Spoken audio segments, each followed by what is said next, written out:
पढ़ रहे थे जो गोनाडोट्रोपिन रिलीजिंग हार्मोन के बारे में, ठीक है ना। ये क्या होता है, ये जब रिलीज होता है ना हाइपोथैलेमस से, ये देखें ये पार्ट है hypothalamic thalamo pituitary hormones axis का, ठीक है। तो ये पिट्यूटरी से फिर पोस्टीरियर पिट्यूटरी से FSH और LH सिक्रेट होता है। ये देखें हाइपोथैलेमस से ये सिक्रेट होता है, पोस्टीरियर पिट्यूटरी से फिर ये सिक्रेट होता है। और पल्सटाइल फैशन में जब ये सिक्रेट होते हैं ना तो प्यूबर्टी को इनिशिएट करते हैं, ठीक है। ये pulsatile GnRH release leads to puberty, ठीक है। और फिर साथ में फिर फर्टिलिटी का भी में भी इसका रोल होता है। क्यों? क्योंकि इसमें इसकी वजह से ना टेस्टोस्टेरोन और एस्ट्रोजन्स की जो है दोनों साइड्स में जो प्रोडक्शन होती है, ठीक है। मैं आपको थोड़ी देर में हम बात करेंगे इस पर, ठीक है। अच्छा, होता क्या है कि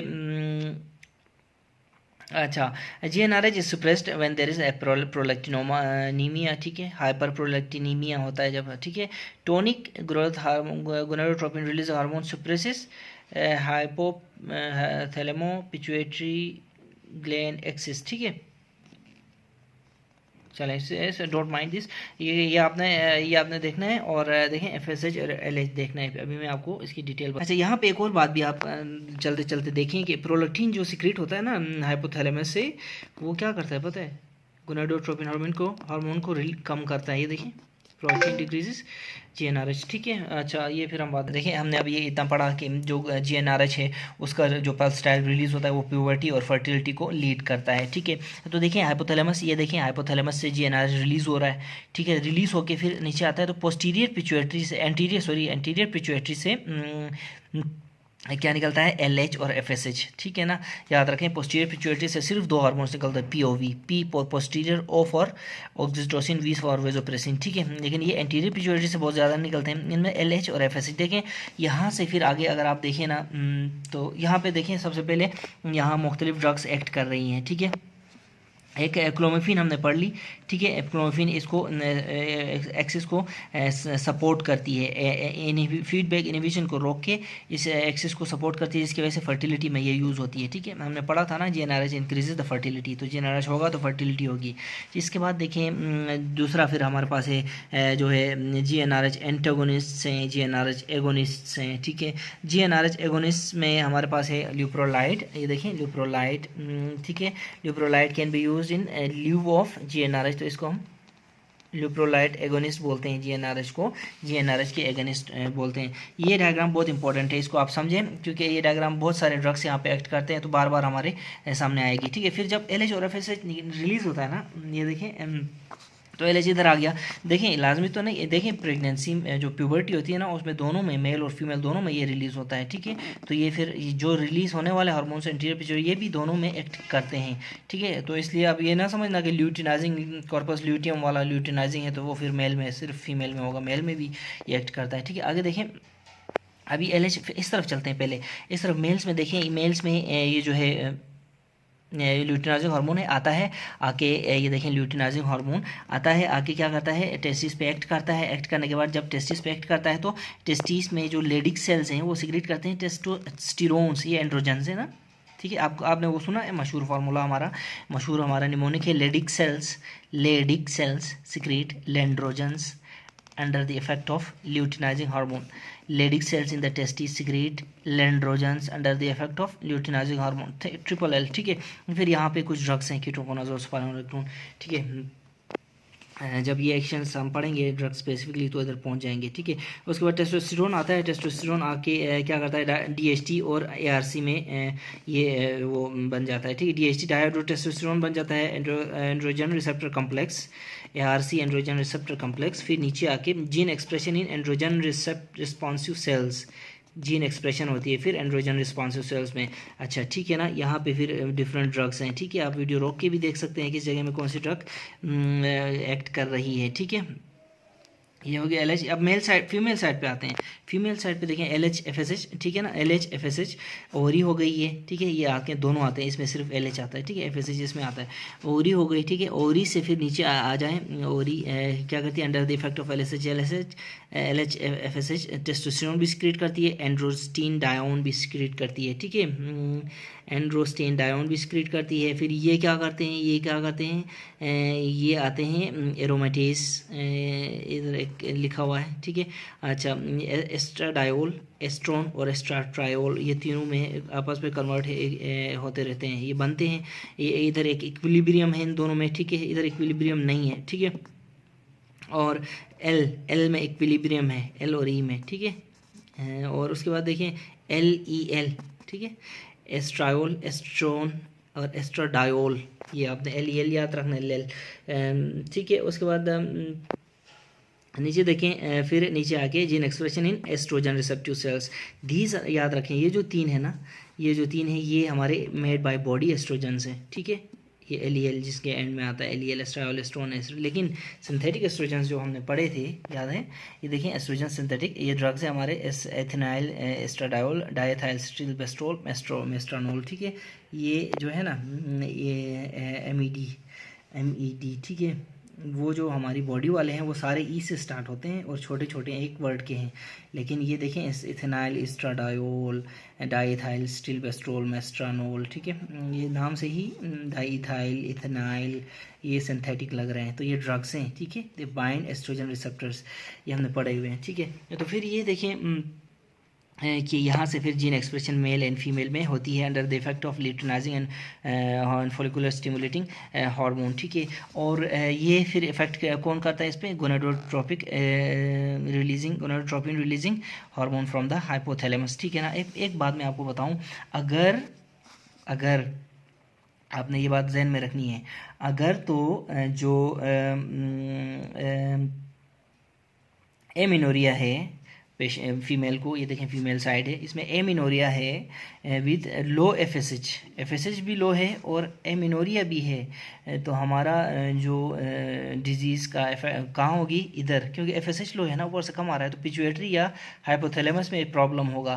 अगर जो एमिनोरिया है साथ में जो एफएसएच हाई है, एफएसएच तो निकल रहा है, एमिनोरिया है, तो इधर ओवेरीज में प्रॉब्लम होगा, इसको कहेंगे ओवेरियन फेलियर, ठीक है, ये आपने याद रखना है।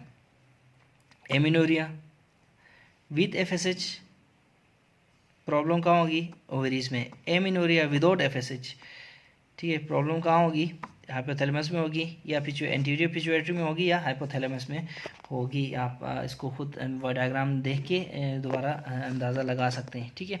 तो ये गोनाडोट्रोपिन रिलीजिंग हार्मोन के बारे में थोड़ा सा था, इसकी प्यूबर्टी कैसे ये करता है, और जो ठीक है ना, मेल्स और फीमेल्स में, ठीक है। और अभी हम देखते हैं कि जो growth gonadotropin hormone releasing hormone है वो एक्ट कैसे करता है, ठीक है, इसके सिग्नलिंग पाथवे। ये देखें, अगर आप देखें गौर से तो जो गोनाडोट्रोपिन रिलीजिंग हार्मोन है वो IP3 अनस्टॉल ट्राइफॉस्फेट के थ्रू सिग्नलिंग करता है, जबकि FSH and LH cyclic MP के थ्रू सिग्नलिंग करते हैं। और जब उसके नीचे जब जो रिलीज़ होते हैं हमारे जो देखें टेस्टोस्टेरोन, प्रोजेस्टेरोन, PET, पेट, टेस्टोस्टेरोन, एस्ट्रोजन और प्रोजेस्टेरोन, ठीक है, ये क्या करते हैं, इंट्रासेलुलर रिसेप्टर्स के थ्रू ये एक्ट करते हैं, ठीक है ना। तो ये आपने यहाँ हम देखें तो सबसे पहले ये निकलता है गोनाडोट्रोपिन हार्मोन हाइपोथैलेमस से IP3 के थ्रू एक्ट करता है। उसके बाद पिट्यूटरी से जो निकलते हैं वो साइक्लिक AMP के थ्रू LH and FSH, ठीक है, साइक्लिक AMP के थ्रू एक्ट करते हैं, देखें। और उसके बाद देखें नीचे अगर हम आ जाएँ तो एंड्रोजन्स जो टेस्टोस्टेरोन और एस्ट्रोजन्स हैं वो एक्ट करते हैं ICR के थ्रू, ठीक है, इंट्रासेलुलर रिसेप्टर्स के थ्रू, ये मैंने आपको बता दिया। इसके अलावा देखें ग्रोथ हार्मोन कलमान सिंड्रोम, देखें कलमान सिंड्रोम एक रिलेटेड है गोनाडोट्रोपिन रिलीजिंग हार्मोन से रिलेटेड है, ठीक है ना ये। अच्छा, और इसके हम पढ़ते हैं थोड़ा सा, फेलियर टू कंप्लीट प्यूबर्टी को कहते हैं कलमान सिंड्रोम, ठीक है। देखें गोनाडोट्रोपिन रिलीजिंग हार्मोन अभी हमने पढ़ा कि प्यूबर्टी को ये स्टार्ट करता है, ठीक है ना, तो फेलियर करता है, तो क्या ये क्या हो गया, ये हो गया जनाब जो है कलमान सिंड्रोम, ठीक है। A form of hypogonadotropic hypogonadism होती है इसमें, ठीक है, hypogonadotropic hypogonadism, defective migration of GnRH releasing neurons and subsequent failure of olfactory bulb to develop, ठीक है। हाइपोगोनेडोट्रोफिक मतलब इसमें GnRH कम होता है, हाइपोगोनेडिज्म हो जाती है फिर, ठीक है। डिक्रीज सिंथेसिस ऑफ GnRH हो जाती है फिर हाइपोथैलेमस से। उसके बाद डिक्रीज GnRH है तो फिर FSH और LH भी कम होगा, ये दोनों कम होंगे तो फिर टेस्टोस्टेरोन भी कम होगा, ठीक है। इनफर्टिलिटी हो जाएगी, टेस्टोस्टेरोन और एस्ट्रोजन भी कम होंगे। इनफर्टिलिटी होगी तो क्या होगा, low sperm count in males and amenorrhoea in females, ठीक है। ये वही बात है, अगर तो एमिनोरिया है फीमेल के में और क्या है कि जो FSH और LH कम है तो ये मसला कहाँ हो सकता है, पिट्यूटरी में हो सकता है या गोनेडोट्रोप जो हाइपोथैलेमस में हो सकता है। ये वही कैलमैन सिंड्रोम है जिसमें इशू है माइग्रेशन में जनरलाइजिंग हार्मोन्स की, ठीक है। तो या उसके बाद हमारा नेक्स्ट MCQ है कि प्री मैलिग्नेंट लेंट है डिस्प्लास्टिक नेवस, ठीक है ना। डिस्प्लास्टिक नेवस जो होता है ना वो ये क्या करता है, इसकी वजह से बनता है आगे जाके मैलिग्नेंट मेलानोमा, ठीक है। के बारे में हम डिस्प्लेजिया के बारे में हम थोड़ा सा ये देखते हैं कि डिस्प्लेजिया क्या होता है, पता है, loss of uniformity of the cell size and structure. याद रखें, सेल साइज एंड शेप को सेल स्ट्रक्चर भी बोलते हैं, ठीक है। ये देखें, ये दोनों अल्टरनेटिवली यूज़ होते हैं, ठीक है। इसको क्या कहते हैं, प्लियोमॉर्फिज्म बोलते हैं। क्या कहते हैं, सेल साइज एंड शेप को चेंज होने को प्लियोमॉर्फिज्म, सेल स्ट्रक्चर के चेंज होने को प्लियोमॉर्फिज्म, ठीक है।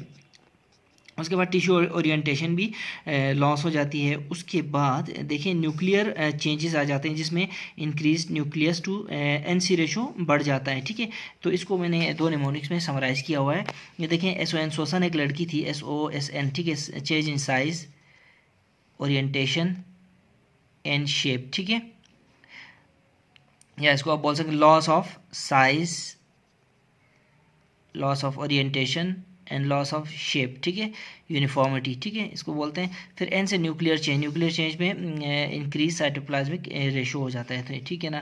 तो DNC, D for dysplasia, D for DNC में इंक्रीज न्यूक्लियो साइटोप्लाज्मिक रेशो बढ़ जाता है ये, ठीक है ना। अच्छा, उसके बाद ये क्या होता है कि ये देखें, अभी एक नॉर्मल सेल से टूवर्ड्स मेटाप्लेजिया, ये नॉर्मल, फिर माइल्ड डिस्प्लेजिया और मॉडरेट डिस्प्लेजिया, फिर carcinoma in situ, severe dysplasia और carcinoma in situ alternatively change हो रहे हैं यहाँ पे, ठीक है ना। ये इरिवर्सिबल चेंज है सीवियर डिस्प्लेजिया।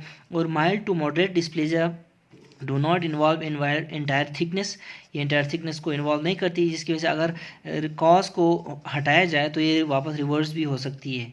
लेकिन जब ये सीवियर डिस्प्लेजिया होती है ना तो उसको फिर कार्सिनोमा इन सिटू कहा जाएगा, ठीक है ना। अच्छा, यही बात हम इधर भी देखते हैं पीछे, तकरीबन वही बात लिखी हुई है, ठीक है ना। D for dysplasia, D for disordered precancerous epithelial cell growth, precancerous होती है डिस्प्लेजिया, ठीक है ना। अच्छा, इसमें फिर प्लियोमॉर्फिज्म होती है, वही बताया मैंने, साइज एंड शेप वाली बात। क्लम्प्ड क्रोमेटिन होता है, क्लम्प्ड क्रोमेटिन, और फिर न्यूक्लियर साइटोप्लाज्मिक रेशो बढ़ जाता है इसमें। और उसके बाद वही बात है, mild to moderate dysplasia reverse होते हैं क्योंकि इंटायर थिकनेस को कवर नहीं करते वो, और जो अगर कॉज को हटाया जाए तो रिवर्स होते हैं। लेकिन severe dysplasia often becomes carcinoma in Situ, वही रिवर्सिबल होता है, ठीक है ना। एक और बात याद रखें, डिस्प्लेजिया उस वक्त बनता है when there is persistent metaplasia, ठीक है, प्रीसीडेड बाय परसिस्टेंट मेटाप्लेजिया। यही बात हमने इस डायग्राम में भी पढ़ी थी। नॉर्मल सेल है, ठीक है ना, सेल टाइप चेंज हो तो मेटाप्लेजिया, फिर सेल स्ट्रक्चर चेंज हो तो डिस्प्लेजिया। परसिस्टेंट मेटाप्लेजिया होना तो फिर प्रोग्रेस करती है डिस्प्लेजिया की तरफ। डिस्प्लेजिया फिर माइल्ड टू मॉडरेट करके severe dysplasia, neoplasia in Situ, carcinoma in Situ बन जाता है। तो यही बात हम पढ़ रहे थे डिस्प्लास्टिक नेवस में, ठीक, डिस्प्लास्टिक नेवस है, ठीक है ना। ये आप देख सकते हैं कि प्री मैलिग्नेंट लेजन है, dysplasia itself is pre malignant, तो डिस्प्लास्टिक नेवस प्री मैलिग्नेंट क्यों नहीं होगा, ठीक है। ये अब प्रोसीड करता है मैलिग्नेंट मेलानोमा को, ठीक है। तो ये देखिए, baroreceptors respond maximally to rapidly increasing blood pressure, ठीक है। बेरोरिसेप्टर्स ब्लड प्रेशर को, बेरो मीन्स प्रेशर ना, ठीक है। एडिशनल इन्फो अबाउट बीपी, ठीक है। When mean arterial pressure is 70 से 110, रिफ्लेक्स मैकेनिज्म इज आर्टीरियल बेरोरिसेप्टर। ये देखें, यहाँ पे आप देख सकते हैं कि ये देखें कि व्हेन यहाँ देखें 110 से 70 तक ब्लड प्रेशर हो आर्टीरियल बेरो रिसेप्टर्स, ठीक है। जबकि फिर 70 से 40 से 70 हो तो आर्टीरियल कीमो रिसेप्टर्स एक्ट करते हैं। लेकिन फिर 50 से नीचे हो, यहाँ से 50 से यहाँ से नीचे हो तो CNS इस्कीमिक रिस्पॉन्स एक्ट करता है, ठीक है। ये 3 हमारे पास चीज़ें हैं। ये देखें, अगर 50 से नीचे हो तो CNS इस्कीमिक रिस्पांस, 40 से 70 हो तो आर्टीरियल कीमोरिसेप्टर 70 से 110, फिर आर्टीरियल बारोरिसेप्टर्स। ठीक है, देखें यहाँ पे देखें 40 यहाँ आ रहा है ना, 40 से 50 में एक विंडो है। क्या ऐसा है कि इसमें आर्टीरियल कीमोरिसेप्टर्स और CNS इस्कीमिक रिस्पांस दोनों एक्ट करें? ठीक है। अच्छा, उसके बाद चले आगे। यहाँ लिखा है मीन आर्टरी प्रेशर 40 से 70, arterial chemoreceptors below 50, CNS ischemic response and it is the most potent mechanism. CNS ischemic response most potent mechanism होता है, मोस्ट पोटेंट। ठीक है, उसके बाद minerals not found in mineral और with low minerals not found in और minerals with low bioavailability are tubers लिख दें इसमें। ठीक है, ये ट्यूबर्स वाला MCQ है। नेक्स्ट हमारा MCQ है, क्या है हमारा MCQ next? Medial boundary of the ischiorectal fossa is external anal sphincter. ठीक है, ये हम देख लेंगे। बल्कि देखें extra anal sphincter and sloping fibres of the levator ani form medial border. ठीक है, इसकी जो है ना इशियोरेक्टल फोसा की मीडियल बॉर्डर बनाते हैं। टर्नर सिंड्रोम में फीचर इज शॉर्ट स्टेचर। ठीक है, सूडो हर्माफ्रोडाइट 46XY और इसको एंड्रोजन इंसेंसिटिविटी हमने पहले बहुत डिटेल से पढ़ी हुई है, एंड्रोजन इंसेंसिटिविटी। ठीक है, ये हमने पढ़ा कि medial boundary of ischiorectal fossa MEL। ठीक है, मेल गिब्सन याद है। Medial boundary external anal sphincter और लिवेटर एनाई बनाते हैं। ठीक है, टर्नर सिंड्रोम में 45XO होता है, शॉर्ट स्टेचर इसका होता है। ये देखें फॉर एग्जांपल, ये देखें टर्नर सिंड्रोम है। ठीक है, टर्नर सिंड्रोम 45XO। ठीक है, ये छोटी सी ये लड़की देखें, ये छोटी है, इसकी वेब नेक होती है और इसकी चेस्ट नेक और चेस्ट में चेस्ट भी ऐसे शील्ड जैसी होती है। ये देखें शील्ड चेस्ट होती है। और क्या होता है इसमें सिस्टिक हाइग्रोमा वेब नेक क्यों होता है पता है? क्योंकि लिम्फेटिक डिफेक्ट्स होते हैं इन लड़कियों में, लिम्फेटिक डिफेक्ट्स होते हैं, lymphoedema of the feet and hands भी होता है और वेब नेक होती है, ये इसको सिस्टिक हाइग्रोमा भी बोलते हैं। ठीक है, इसके बाद कोआक्टेशन ऑफ एओर्टा भी हो सकती है। ठीक है ना, देखें femoral pulse is less than brachial pulse. ठीक है, बाइकास्पिड एओर्टिक वॉल्व भी हो सकता है, ओवेरियन डिसजेनेसिस होती है, स्ट्रिक ओवरी बोलते हैं इसको। ठीक है, और देखें शॉर्ट स्ट्रेचर को प्रिवेंट किया जा सकता है अगर हार्मोन ग्रोथ हार्मोन थेरेपी दी जाए तो इनमें। ठीक है, और उसके बाद देखें कि इनमें के चांसेस होते हैं कि हॉर्स शू किडनी बन जाए, हाई आर्च पैलेट होता है इनमें, शॉर्ट एंड फोर्थ मेटाकार्पल। देखें ये फोर्थ मेटाकार्पल है ना, ये वाली ये इस जगह में ये शॉर्ट होती है। ठीक है, उसके बाद देखें टर हो गया ना, ये देखें एक टर हो गया है, 45XY टर हो गया, ख़त्म हो गया, इसलिए इसको टर्नर सिंड्रोम बोलते हैं। टर मतलब साइज़ भी छोटा सा होता है इनका टर। ठीक है, अच्छा टर मतलब ट्रिक ओवरीज। ठीक है, ट्रिक ओवरीज होती हैं इसमें। अच्छा उसके बाद देखें नो बार बॉडीज़। ठीक है, बार बॉडीज़ इसमें नहीं होती। अच्छा, उसके बाद यहाँ देखें इसके उसमें मेनोपॉज होता है इनका बिफोर मेनार्ची। ठीक है ना, यानी कि वक्त से पहले ही ये बुढ़ी हो जाती है, यानी कि जो मेंसेस का पीरियड भी टर होता है इनका। ठीक है, मेनोपॉज हो जाता है। ठीक है, मेंसेस का पीरियड बेटर होकर छोटा होता है और जल्दी मेनोपॉज हो जाता है। ठीक है, उसके बाद देखें decrease oestrogen leads to increased LH and FSH sex chromosomes. अच्छा, मियोसिस जो होती है ना, मियोसिस एरर्स इनमें होते हैं इन पैटर्नल गिमेट्स। ठीक है, sperm missing the sex chromosome. ठीक है, और बाकी आप इसमें से थोड़ा सा पढ़ लें, मैंने आपको जो टर्नर ओवरीज जो टर्नर सिंड्रोम के बारे में बता दिया। ठीक है, अच्छा जो PH 46XY इसको एंड्रोजन इंसेंसिटिविटी कहते हैं, ये हमने पहले पढ़ा है सेशन 1 में। Definitive diagnosis of folate RBC folate level देखेंगे हम। ठीक है, अच्छा थैलेसीमिया और सिकल सेल एनीमिया के लिए हम हीमोग्लोबिन इलेक्ट्रोफोरेसिस करेंगे। ठीक है, उसके बाद folate deficiency anaemia megaloblastic anaemia में आती है। ठीक है, आयरन डेफिशिएंसी एनीमिया में डिग्री फेरेटिन देखेंगे, वो कम मिलेगा हमें। लेड पॉइजनिंग में हम lead in the blood and urine देखेंगे। उसके बाद पर्नीशियस एनीमिया में बेजोफिलिक स्टिपलिंग होती है लेड में। ठीक है, पर्नीशियस एनीमिया में एंटीबॉडीज अगेंस्ट इंट्रिंसिक फैक्टर देखेंगे। एप्लास्टिक एनीमिया में बोन मेरो एग्जाम करेंगे। डायग्नोसिस ऑफ द विल्सन्स में सीरम सेलुलोप्लाज्मिन हम देखेंगे विल्सन्स डिजीज़ में। ठीक है ना, अच्छा उसके बाद नीचे देखें vulva nerve supply options are mention with this question to clarify. ठीक है, ilioinguinal hypogastric and inferior rectal. ठीक है, ये वल्वा की नर्व सप्लाई में से here is the answer ilioinguinal. ठीक है, वल्वा की जो नर्व सप्लाई इन्फो क्या दे रहा है? Note that the anterior portion of the vulva is supplied by ilioinguinal and genital branch of genitofemoral nerve while posterior part of the part number 3P posterior is by pudendal and posterior cutaneous nerve of the Thai.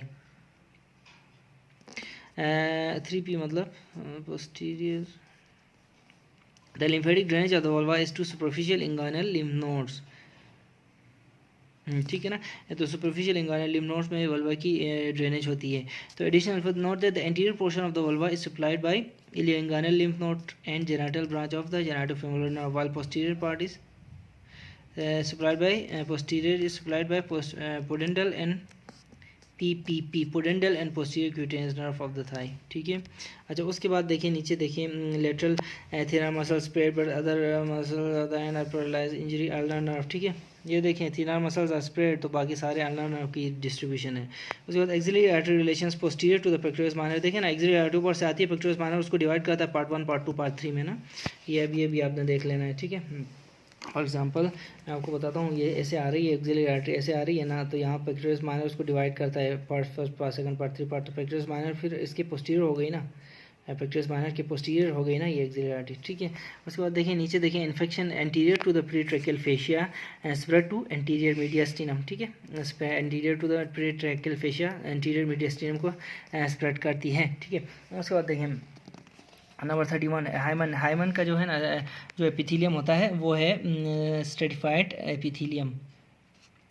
ठीक है ना, hymen is membrane structure not muscular and hymen has no rich innervation and no trace of glandular tissue and is covered by stratified squamous epithelium. No rich innervation and not muscular. ठीक है, ये आपने देखना है hymen के बारे में. ठीक है, उसके बाद सिस्टेमिक, उसके बाद है हमारी जो systemic fungal infection drug given amphotericin. ठीक है, vitamin A rhodopsin. Increase frequency याद है हमने S2 as compare to S1 increase frequency हमने MCQ पढ़ा था. S1 has increase dullness and duration then S2.